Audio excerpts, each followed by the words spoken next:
suis avec le couple Adeline et Massim Eliane, prédicateurs passionnés de Dieu, président de l'association Terre de Cana qui œuvre dans le développement et l'épanouissement. Ils sont entrepreneurs. Chers bien-aimés, bonne arrivée. Merci. Nous allons parler de l'amour. Vous avez suivi Madame Torobi. Qu'est-ce que ça vous a inspiré d'être sur cette émission spéciale Saint-Valentin? À l'avoir écouté, comment elle a démarré, les valeurs qu'elle a prônées, la virginité aujourd'hui. Aujourd'hui, femme au foyer, elle dit ses craintes, mais pas pour fuir. Elle dit comment est-ce que les premières années ont été et tout. Vous, c'est déjà des années en arrière. Qu'est-ce que vous avez à dire à la suite de Madame Torobi? Franchement, elle m'a épatée. Après 11 ans, on se pose une question. Est-ce que c'était pas beau de faire ce choix?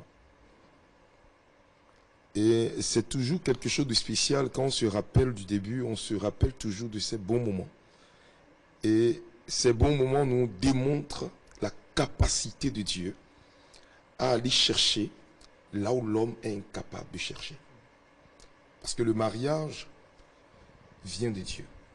Et c'est Dieu qui sélectionne la personne qui doit aller avec une autre personne. Quand on se choisit une personne, on souffre. Mais quand Dieu cherche quelqu'un pour nous, l'aimer devient facile. Parce que ce que Dieu est naturellement, Dieu est amour. Et si on veut me demander le nom de Dieu, je dirais que Dieu est amour.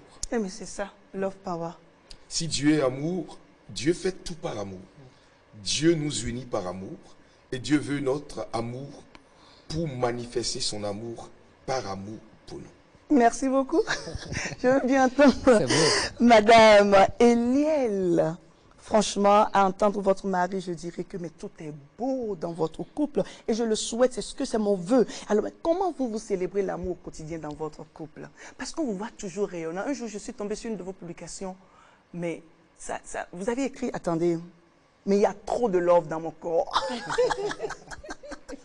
Le jour-là, j'ai éclaté de rire, mais il y a trop de love dans mon corps. Madame Adeline, comment ça se vit malgré les hauts et les bas? Alors, je voudrais vous dire merci pour cette invitation sur votre émission. Alors, l'amour, comme il a dit, l'amour c'est Dieu et l'amour c'est une puissance. Alors, pour pouvoir vraiment traverser des années, je pense que chacun de nous doit pouvoir découvrir les 3 dimensions de l'amour. Parce qu'au départ, ça commence par une attirance qu'on appelle l'amour éros. Après, ça tombe dans l'âme où les sentiments interviennent.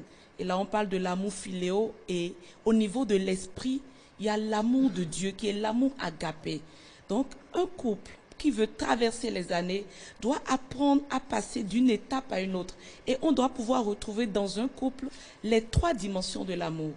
Et à un moment donné, il faut pouvoir supplanter donc toutes les 2 premières dimensions et passer à l'amour parfait. Parce que la Bible dit quoi? Que l'amour parfait bannit la crainte. C'est ça. Et comme la sœur l'a dit tout à l'heure, 1 Corinthiens 13, que l'amour ne soupçonne point le mal, que l'amour est patient. Donc, c'est cet amour que nous devons apprendre à développer. Et la bonne nouvelle, c'est que Dieu nous a déjà donné cet amour par le Saint-Esprit qui habite en nous. Donc, il a déjà donné à chacun la capacité d'aimer comme Dieu aime.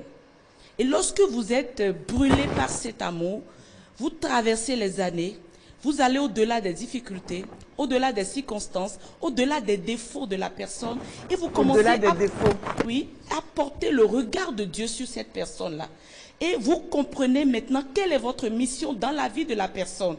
Parce que généralement, les couples divorcent à cause du fait qu'on ne perçoit pas la personne comme Dieu veut qu'on le regarde. On le regarde simplement à travers le miroir de ses défauts. Mais il faut le regarder à travers le miroir de l'amour de Dieu. Parce que la Bible dit que Dieu nous a tant aimés qu'il a donné son Fils pour nous. Donc c'est Dieu qui nous a aimés le premier. Donc nous devons rivaliser d'amour dans le foyer. Madame Eliel, oui. C'est tellement beau. C'est tellement beau. À vous écouter, j'ai même pas eu envie de vous couper. Mais dites-moi, tel que vous le dites, parce que Vanessa l'a dit tout à l'heure, tout de suite là, quand on le dit comme ça, c'est tellement beau. Mais dans votre couple, comment ça se vit?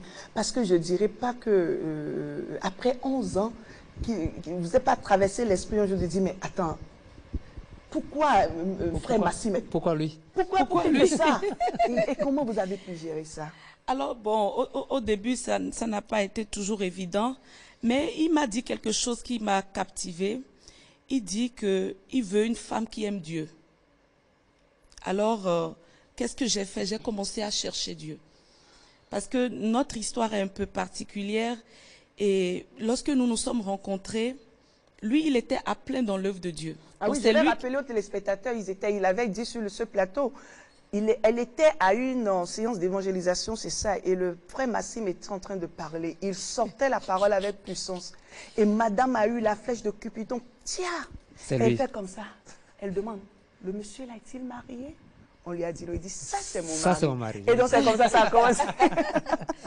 C'est comme ça ça a commencé. Lorsque nous avons démarré notre vie de couple, voilà, j'ai commencé donc à aimer Dieu. Il dit ceci, c'est lorsque nous allons aimer Dieu plus que nous-mêmes que nous allons y arriver. Donc ce que nous faisons le plus, c'est de partager la parole ensemble, c'est de prier ensemble, c'est d'allumer le feu de l'amour de Dieu. Et après ça, les choses deviennent un peu plus simples à gérer. Lorsque nous avions des difficultés, la communication est l'un des piliers fondamentaux d'un couple. Donc, nous allons vraiment à la communication. C'est-à-dire que nous raisonnons.